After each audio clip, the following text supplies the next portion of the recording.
On reprend au du Daf Lamed, au Daf Kamfhe, pardon, Moudalef, Amaraba. Amaraba Baravuna Amarav. Donc Rav, vous êtes arrêté avant? On est Kafre en bas à la Mishnah. Hein? Kafre à la Mishnah en bas. Vous avez commencé à Mishnah directement? Okay. On est à Bechor Shenafal Liban. Ok, pas de problème. Beyama Mesukenet Lo Ishvat, c'est ça? Ouais. Si on peut reprendre le Bechor Shenafal Liban. Bechor Shenafal Liban. Kafre en bas de la page. C'est encore après? C'est la dernière ligne. C'est la dernière ligne.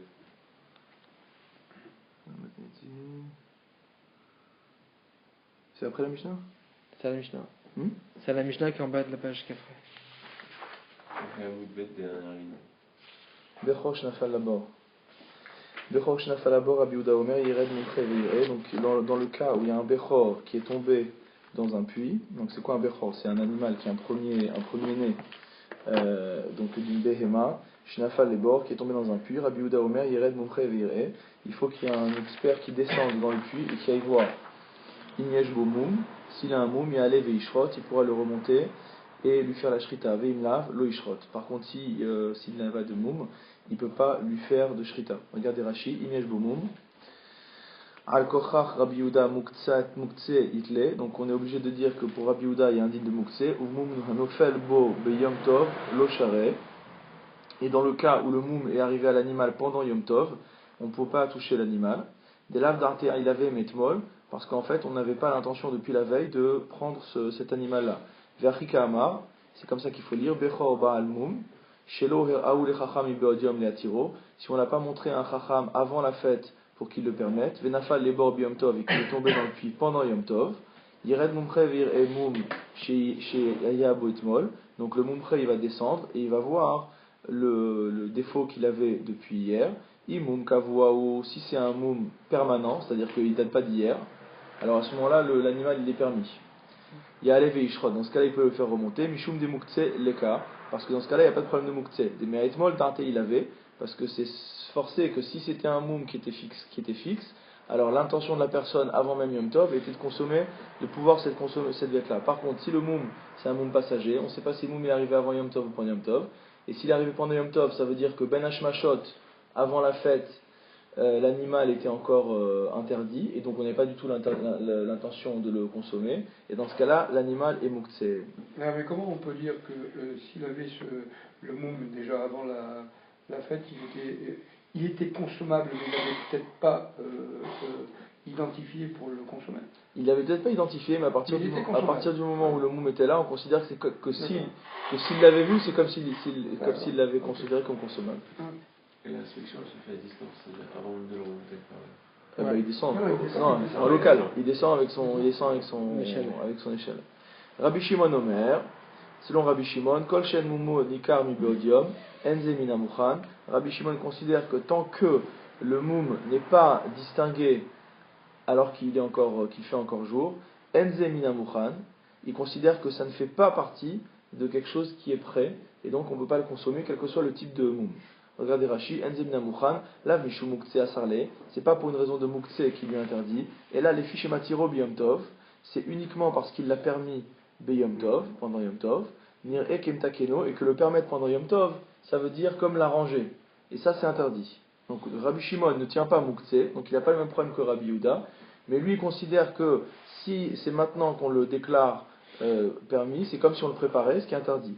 Ode Avale Kedandin, ou alors l'autre point, c'est qu'on peut considérer l'inspection de l'expert comme un din. Or, il est interdit de s'asseoir pour rendre un jugement pendant Yom Tov, des gazobé mishum shvut, car c'était interdit des rabanan au titre des activités, on va dire, de shofan.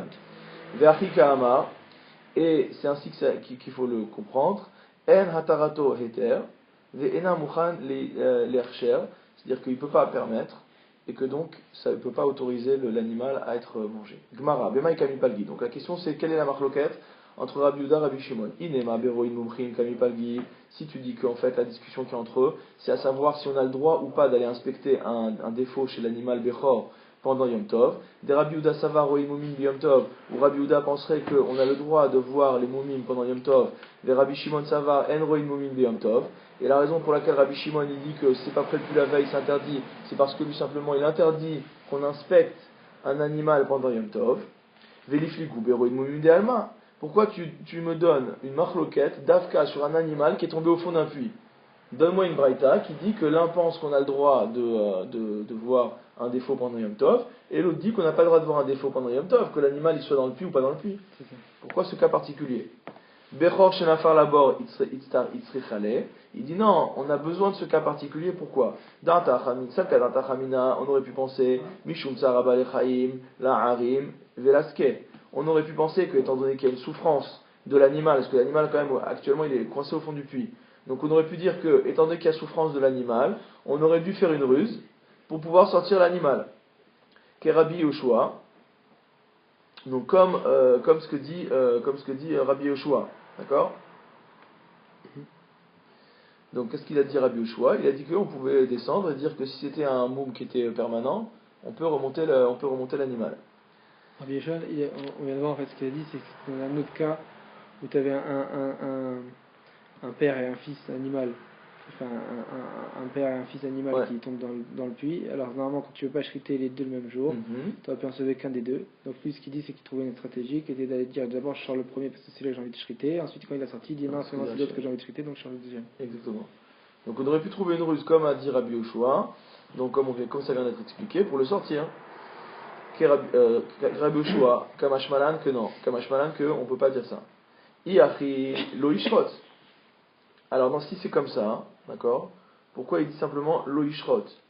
Lo ya'ale ve lo yishrot mi ba'ale. Donc le problème, c'est que c'est pas un problème de shrita, c'est que le problème, c'est le problème de remonter l'animal et de lui faire la shrita. C'est ça qu'il fallait nous dire.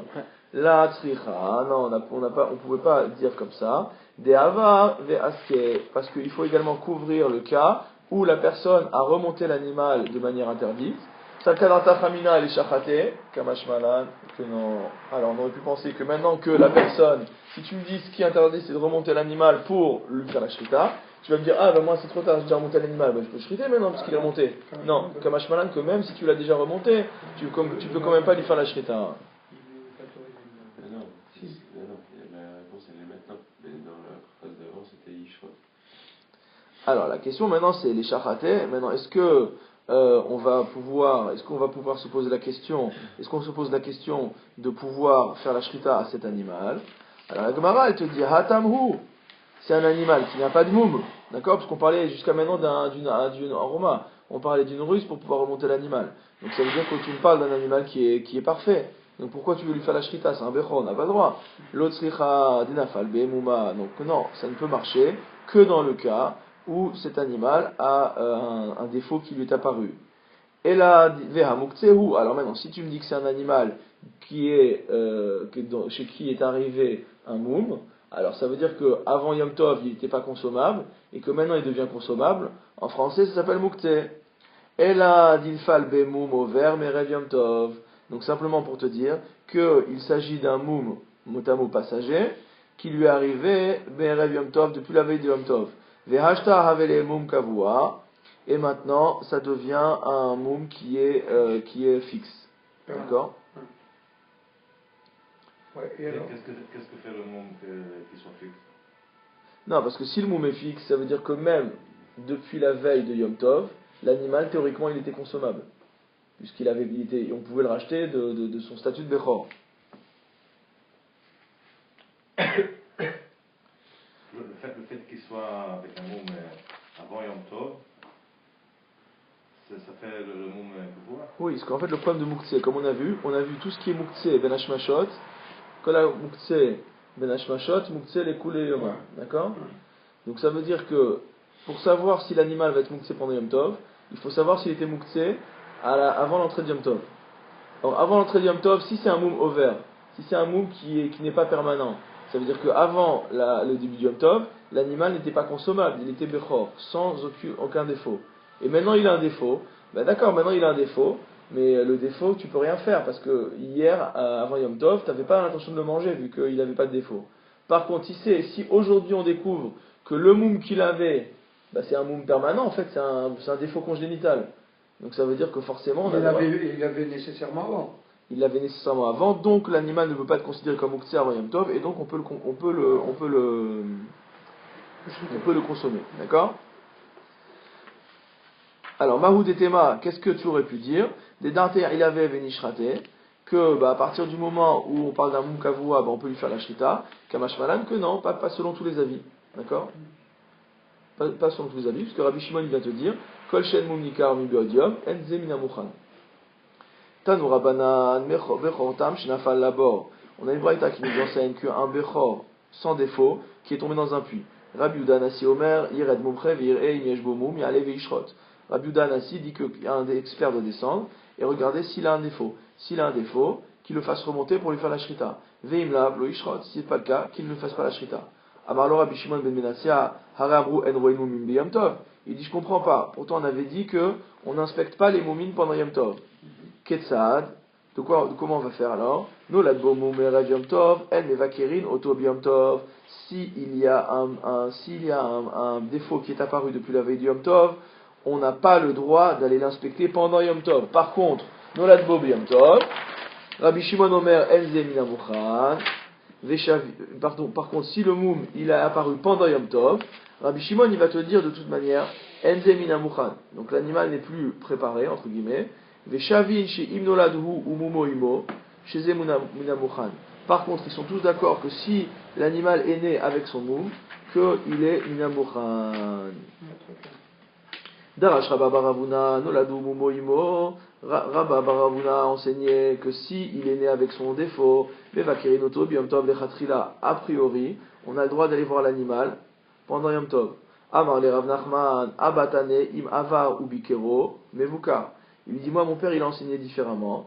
Il a enseigné si on a transgressé l'interdiction d'inspecter l'animal pendant Yom Tov et qu'on l'a quand même inspecté, mevukar, on considère l'inspection valable. Ve'at amat mevakerinoto lechatrila, et toi tu dis que bechatrila on a le droit d'y aller. Donc lui avait enseigné que bon, si on l'a déjà fait, l'inspection est valable. Mais pas qu'on peut y aller. Amar Abaye, Kevatede Rabba Baravuna Mistabera, il dit en fait Abaye que c'est comme Rabba Baravuna qu'il est logique de dire. Mi de Katane Tlata Babe, parce qu'en fait, il y a trois parties dans l'enseignement. Premièrement, Nolad Bo Mumerev Yom Tov, En Mevakirim Otob Yom Tov. Premièrement, on a dit que s'il y a un moum qui est apparu depuis la veille de Yom Tov, on ne peut pas inspecter l'animal pendant Yom Tov. Lechatrila Hudela, donc c'est uniquement a priori qu'on n'a pas le droit d'aller inspecter. Hadiavad Shapir Dami. Par contre, si tu l'as déjà inspecté, ton inspection est valable. Deuxième partie, Nolad Bomum B'Yom Tov, Rabbi Shimon Omer, Enze Minamuchan. Deuxième partie de l'enseignement nous dit que s'il y a un moum qui est apparu pendant Yom Tov, Rabbi Shimon enseigne que Enze Minamuchan, l'animal n'est pas préparé et donc est mouktsé pendant Shabbat. Enfin, pas mouktsé, puisqu'il n'y a pas de mouktsé pour Rabbi Shimon, mais qu'il n'est pas utilisable pendant Yom Tov, pardon. Dafilou diavad namilo, ça veut dire que même Bediavad, si on l'a inspecté, peu importe de toute manière, puisque l'animal n'est pas minamuchan et donc n'est pas consommable pendant Yom Tov.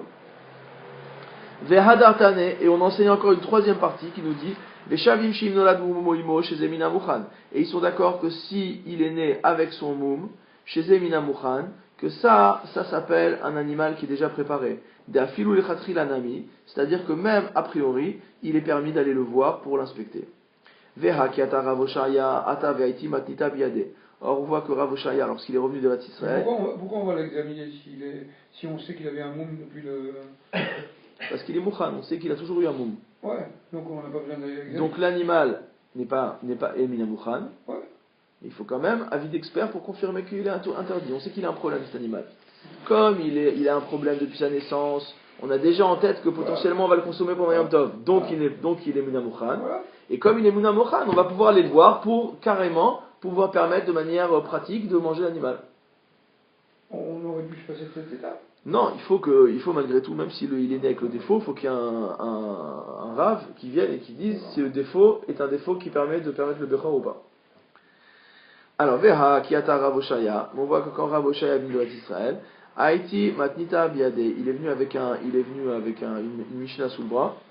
Ben Shenolad Bomu Merev Yom Tov, et cette braïta l'enseignait quoi? Que l'animal soit né avec un défaut, Merev Yom Tov, depuis la veille de Yom Tov, ou Ben Shenolad Bomum, que le moum soit déclaré depuis la veille de Yom Tov, Ben Shenolad Bomum Be Yom Tov, ou que le moum soit déclaré pendant Yom Tov, Chachamim omrim enze mina mochan. Les Chachamim disent dans tous les cas, l'animal n'est pas considéré comme prêt. Ve'ala kashiahar. Alors c'est en contradiction, parce que nous on avait dit que c'était, on vient de dire juste avant, que si le moum avait été apparu avant Yom Tov, que de toute manière c'était mina mochan et qu'après on pouvait faire le bikour. Ha'i Ada Baruch Mehi. Il dit non, en fait, l'enseignement avec lequel il est revenu sur le bras, c'est un enseignement de Ada Baruch Mehi, d'Imshabesh Vetane, qui a enseigné de travers. D'accord? Donc c'était un maître. Pardon, Ha'i Deleel. C'est pas celle de Rav Oshaya qui est mauvaise, c'est la précédente. Donc je corrige. Donc le précédent enseignement qui est en contradiction avec celui de Rav Oshaya. En fait, on dit que c'est un enseignement de Ada Baruchme, et que Ada Baruchme, comme dit Rashi, c'était un Chacham, Shayu Makirin Bo Shaya Gores Mishnayot Mishakeach Mishabeshan. Donc souvent il oubliait ou il abîmait les Mishnayot. Donc c'est celle, pas s'appuyer sur dessus. Celle qui est en trois parties qui est fausse ou voilà, c'est la troisième partie de celle en trois parties. Amar Rav Nachman Bar Yitzchak Matnitin Nami Daika. Alors Rav Nachman Bar Yitzchak, qui donne notre Mishnah à nous, elle a été précise. Elle a été pointilleuse sur son expression. Pourquoi? Des katané, parce qu'elle a enseigné. Rabbi Shimon Omer Kolshen Mumonikar Merev Yom Tov Enzemina Mouchan. Rabbi Shimon il avait dit tant que le moum n'a pas été visible depuis avant Yom Tov, l'animal n'est pas considéré comme Mouchan. Mai En Mumonikar. Ça veut dire quoi que son moum n'est pas visible, n'est pas distinguable? Il est Ma'ashen Mumar Nikar Klal Pshita. Si tu me dis qu'on ne sait pas du tout que l'animal avait un défaut, d'accord? C'est clair. Il n'y avait pas besoin de me le préciser. Alors, Tzricha le Memar, est-ce qu'on a besoin de dire une chose pareille? Et là, Dela Itchaze le Chacham Erev Yom Tov, Imum Kavua, Imum Over. Donc en fait, quand on dit que le moum n'était pas visible, c'est comme ce qu'il a dit Shimon. C'est qu'en fait, on savait qu'il y avait un moum, mais il n'a pas été inspecté. Et tant qu'il n'a pas été inspecté par un Rav, eh ben le sujet est toujours, on va dire, ouvert. Et si le sujet est ouvert, l'animal n'est pas encore Minamouchan. Katanemiyat Enze Minamouchan. Donc toutefois, on a enseigné que ça s'appelle pas Mina Mouchan. Shma Mina. Donc c'est conclusif. Donc on conclut comme ça. C'est qu'en fait il fallait que le moum ait été inspecté par un chacham avant Yom Tov. Ba'emine Hillel Merava pour Rabbi Shimon. C'est-à-dire quoi? C'est-à-dire que au final c'est quoi alors? C'est tout. Pourquoi on l'inspecte si c'est toujours si quoi qu'il arrive c'est interdit? On va voir comment il conclut Rashi. Rashi dit Afilou diavad. Il dit même a posteriori. Ou me'ashta kochech veshavin sheim nolad hu umumo imo shezemina mouchan bediavad kama. C'est-à-dire qu'en fait, lorsqu'il te dit que l'animal qui est né avec un moum, ils sont tous d'accord qu'il est mina mouchan, d'accord? Donc ça c'est uniquement bediavad, parce que malgré tout, il fallait que l'animal normalement ait été inspecté avant Yom Tov. Donc si on prend la question juste avant dans Rashi, comme il explique la question, il dit Tzricha le memar bitmia vechi tzarich haya Rabbi Shimon lomar le Rabbi Yehuda ben machlokto kach. Est-ce que Rabbi Shimon avait besoin de dire à Rabbi Yehuda une chose pareille, que si le moum n'était pas nikar, c'était pas mouchan? Alors Rabbi Yehuda itle muktzeh. Rabbi Yehuda lui il pense que muktzeh ça existe, contrairement à Rabbi Shimon. Ve'ave venehi dero inmumin svirale. Et même si on dit qu'il pense qu'on a le droit d'aller inspecter un moum, haïmiya asur de muktzehu. De toute façon il dira que c'est asur parce que l'animal est muktzeh. D'accord? Donc, pour te dire que Enzemina Mouchan Bediavad. Donc, même a posteriori. Donc, les Khatrila, et c'est sûr que Rabbi Yehuda, il va penser que c'est Mouktsé. Et donc, on ne pourra pas avoir accès à la bête. Mais même Bediavad, on sera d'accord que Enzemina Mouchan, c'est pas quelque chose qui est prêt à être consommé. Ba'emine Hillel Merava. Alors, il y a une question qui a été posée par Hillel Rava. Yesh Mouktsé la Khatsi Shabbat ou en Mouktsé la Khatsi le Shabbat? Est-ce que ça existe un Mouktsé à moitié? D'accord? C'est-à-dire uniquement pour une partie de Shabbat, ou est-ce que quand c'est Mouktsé pour une partie, c'est Mouktsé pour tout Shabbat? Hechidami, de quoi on parle? Id Ichazé Ben Hashmashot. Ichazé. Si c'est quelque chose qui était Raoui, qu'on pouvait utiliser à Ben Hashmashot, alors c'est Raoui le Choulé Yoma. Vide lo Echazé, lo Ichazé. Et si c'est le Raoui Ben Hashmashot, donc c'est également Itkatsai les Choulé Yoma. Donc c'est quoi à moitié? La tzricha bi'irze ve'adar ikre ve'adar irze mai. En fait, on vient voir le cas d'une chose qui était pas mouktsé et qui devient mouktsé. Itre, je dirais les repousser, mot à mot. Ve'adar irze, et à nouveau elle redevient utilisable pendant le Shabbat. D'accord? Comment ça se passe? Amarle yesh mukhtse. Alors il lui a répondu oui. Dans ce cas-là, il y aura un din de mukhtse. ITV. Alors il lui a objecté. Il lui a objecté, d'accord. Les shavin shimnola dumumoimo chez Zemina Mukhan. Pourtant on a dit qu'ils étaient d'accord que s'il naît avec un moum chez Zemina Mukhan, que c'est considéré comme étant Mukhan. Il dit Ve'amai, il dit pourquoi? Nema hay bechor mi'ikara havechaze agav ime. On peut dire que l'animal, lorsqu'il était dans le sein de sa mère, ce bechor, il était chazé, il était raoul achila. Pourquoi? Agav ime. Il était raoul à cause de sa mère. C'est-à-dire que tant qu'il n'est pas né, il n'a pas le statut de bechor. Et si on fait la shrita à la mère, l'animal qui est dans les entrailles de la mère, on va pouvoir le manger avec. D'accord? Donc il est raoul. Itielidle, itrele. Maintenant il naît pendant Yom Tov. Il est repoussé, puisqu'il acquiert le statut de Bechor, et à ce titre, il n'est pas consommable. Achazi el chacham, ishterele. Et après, on va aller le montrer à un chacham, et le chacham va dire, ah, désolé, mais, ou super, en fonction de ce qu'on attend, mais le chacham va dire, le Bechor, il a un moum, donc ce premier-né d'une BMA a un défaut, donc vous pouvez le manger. Donc au début il était mangeable dans les entrailles de sa mère, après il est né, il devient immangeable parce qu'il est Bechor, et après il redevient mangeable puisque le Chacham le déclare Baal Moum. Amar Abaye, Veitema Rav Safra, Kegon de Yatve Dayane Hatam. Donc il dit, c'est comme dans le cas, c'est comme si des Yatve Dayane Hatam, qui avaient des Dayanim qui étaient présents sur place. Keshenolad, c'est-à-dire lorsqu'il est né, Urfotro et arechem raou et mumo delo huktaklal. Eux en fait Rabaye il dit en fait qu'il n'y a pas cette phase que je deviens paraouille en naissant parce que je suis bechor, moi la vache, enfin, le veau, et qu'après je redeviens raouille lorsque Chacham dit ça y est le veau il est baal moum. Il dit on va considérer que finalement c'est comme si la vache elle avait mis bas devant des dayanim et dès lors que l'animal y sort tout de suite à la sortie ils disent baal moum. Donc il n'y a pas un instant où il redevient paraoui. Où il devient paraoui. Ikadam re'amarle en muktsela chatsi shabbat. Et il y en a d'autres qui disent non, c'est pas ça qu'il lui a répondu. Ce qu'il lui a répondu, c'est qu'il n'y a pas de muktsé à moitié. Et donc on ne peut pas dire que pendant un moment il est muktsé, que pendant un moment il est plus muktsé. Et c'est ça la machloket. Ok?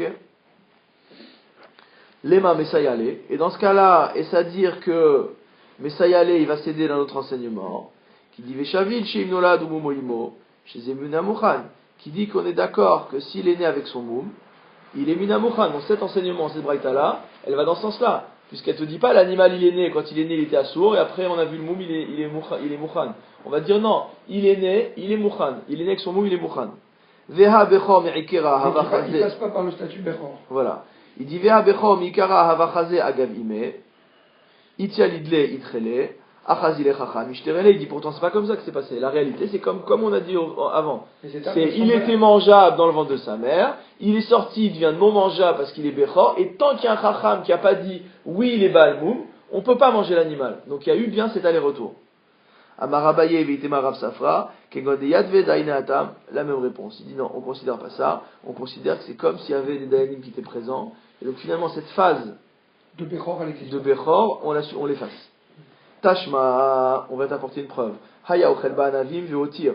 Quelqu'un qui était en train de manger des raisins et qui en a laissé. Ve'ilan lagag, la sot même timukim. Et il les a montés sur le toit pour en faire des raisins secs, c'est-à-dire il va les mettre à sécher. Bit enim ve'otir. Il est en train de manger des figues et il en a laissé. Ve'ilan lagad, la sot gogarod, pareil. Il les a montés sur le toit pour les disposer, pour les faire sécher. Lo yochal mehem achiazmin milbeodium.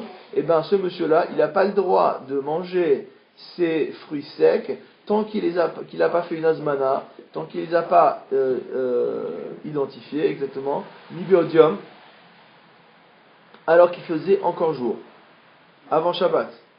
Vechen atamotse be'afar sekin ou bachabushin. Et tu trouves la même chose pour les afar sekin, d'accord, ou pour les chabushin. Afarsekin en hébreu moderne, c'est une sorte de pêche. Ou bachabushin, c'est les coins. Ou bishar kol mine perot. Et dans tous les autres types de fruits. Hechidami. Il dit comment tu peux dire une chose pareille? Id achazu la malé azmana. S'ils sont mangeables, pourquoi j'ai besoin de les identifier avant Yom Tov pour pouvoir les manger? Id elo chazu ki azmin leuma yahave. Et s'ils sont mangeables, ça sert à quoi de dire je vais manger ce raisin sec là ou je vais manger cette figue sèche là? Vechitema delo yada ichazu ilo chazu. Et si tu me dis que maintenant dans un cas où on ne sait pas s'ils sont mangeables ou pas mangeables, ve'amar Rav Kahana muktzeh shiavash ven be'alim akirimbo mutar. On a un enseignement de Rav Kahana qui nous dit que quelque chose qui était muktzeh parce qu'il était mouillé et qu'il a séché pendant les Shabbats, pendant Yom Tov, ven be'alim akirimbo, et que le propriétaire n'est pas au courant que ça a séché, comme dit Rashi shelo batkuhu mi be'odium, parce qu'ils n'ont pas eu le temps de vérifier avant Yom Tov. Ulmachar metzauhu shiavesh ayam etmol. Et quand il arrive le jour de fête, il voit bien que c'est sec depuis la veille, c'est bien sec. Mutar, on a le droit de les consommer. Rashi, dechi askemi kera, lo eksaye el aleyavesh, ve'ari yavesh ve'uchan mi be'odium. Parce qu'il dit en fait, la seule raison pour laquelle c'est devenu muktzeh pour sécher. Mais dès lors que ça a séché avant Yom Tov, le statut de muktzeh il est parti. Et là, l'av d'achazu ve'adar ichazu, ve'yamart en muktzeh lamali wazmana. Est-ce qu'on n'est pas dans un cas d'une chose qui n'était pas mangeable et qui est devenue mangeable et qui est redevenue mangeable, d'accord? Enfin, des l'av d'achazu ve'idchou ve'adar ve'chazu. Est-ce qu'on n'est pas dans une chose qui était effectivement mangeable, c'est-à-dire le raisin frais? Après, on est dans le raisin qui est dans un état intermédiaire en train de sécher, qui n'est pas mangeable. Et après, quand il est sec, il redevient mangeable. Du raisin qui était mouillé, il est mangeable. D'accord, mais quand le raisin il est entre le statut d'un grain frais et d'un grain séché, il est dans un état qui est pas mangeable. Quand il est fripé et tout, voilà, dans un état flétri, une fois qu'il a bien séché, c'est mangeable. Mais entre les deux, c'est pas mangeable. Ouais, c'est ça. Ve'yamart el muktzeh. Maintenant, si tu me dis qu'il n'y a pas de dîme de muktzeh, parce qu'on a dit que, comme dans le. Ouais. Si tu me dis qu'il n'y a pas de dîme de muktzeh, lama le wazmana, pourquoi tu veux qu'il y ait une azmana? La azmana, c'est fait justement pour sortir un objet qui est potentiellement muktzeh, pour qu'on puisse l'utiliser. Et la maï, yesh muktzeh, alors quoi? Ça veut dire qu'il y a oui muktzeh? Ki azmin lehu maï have. Si tu dis qu'il y a un problème de muktzeh, ça va servir à quoi? De faire une azmana. Rashi, azmana de kodem haktsa'a, maï me'anya. En quoi ça marche d'être mazmin, de dire, ok, ce périmètre-là de raisins qui maintenant sont frais, ne sont pas encore muktzeh. Je suis mazmin otam. C'est-à-dire, je sais déjà qu'ils vont passer par un état de muktzeh, et que quand ils vont redevenir raoui la achila, je vais dire, ceux-là, je les mangerai. À quoi ça sert? D'accord? Est-ce qu'on peut vraiment déjà sortir de l'état de muktzeh quelque chose qui n'y est pas encore entré?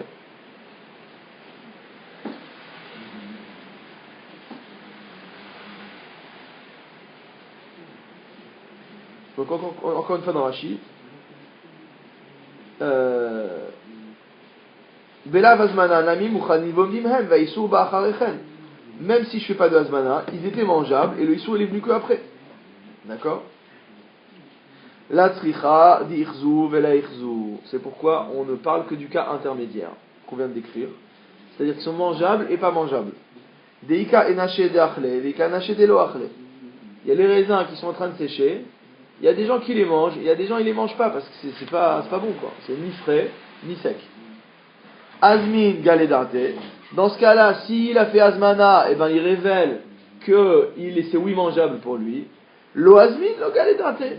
Par contre, s'il les a pas fait azmana, ça veut dire qu'il n'a pas fait gilouidat, il a pas révélé son intention de les consommer. Amar Rabizera, tashma. Rabizera il dit, je t'amène une preuve d'une braïta. Mipolin vadashim.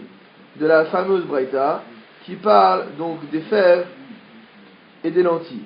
D'accord? Deha Pauline va.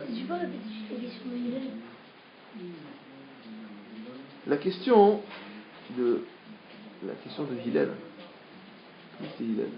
Mais la question c'était quoi? C'était pourquoi si jamais tu dis que les raisins ils étaient mangeables avant Yom Tov. D'accord? C'est des beaux raisins, simplement je les ai posés sur le toit. D'accord? Comment tu veux faire une azmana? Parce que nous on avait vu que le din de azmana, c'est uniquement pour quelque chose qui est muktzeh. D'accord? Donc pour quelque chose qui est muktzeh, on fait une azmana. Et de cette manière-là, on n'a plus le problème on s'est considéré comme Moukhan, et on pourra le prendre pendant Yom Tov. Mais les raisins que tu vas poser sur le toit, ils sont déjà Moukhan, c'est du raisin frais, il est mangeable. Donc c'est la question qui est posée, c'est à quoi ça sert, est-ce que vraiment ça marche de faire une azmana sur quelque chose qui n'est pas encore passé par le statut de Moukse. Et ça va rien, de toute façon c'est mangeable maintenant. Alors c'est pour ça que la Gemara elle te dit que soit c'est mangeable et j'ai pas besoin de hazmana, soit c'est pas mangeable et donc il n'y a pas de hazmana. Alors il te dit qu'on parle uniquement d'un cas intermédiaire, c'est le cas où c'est entre raisin frais et raisin sec. D'accord?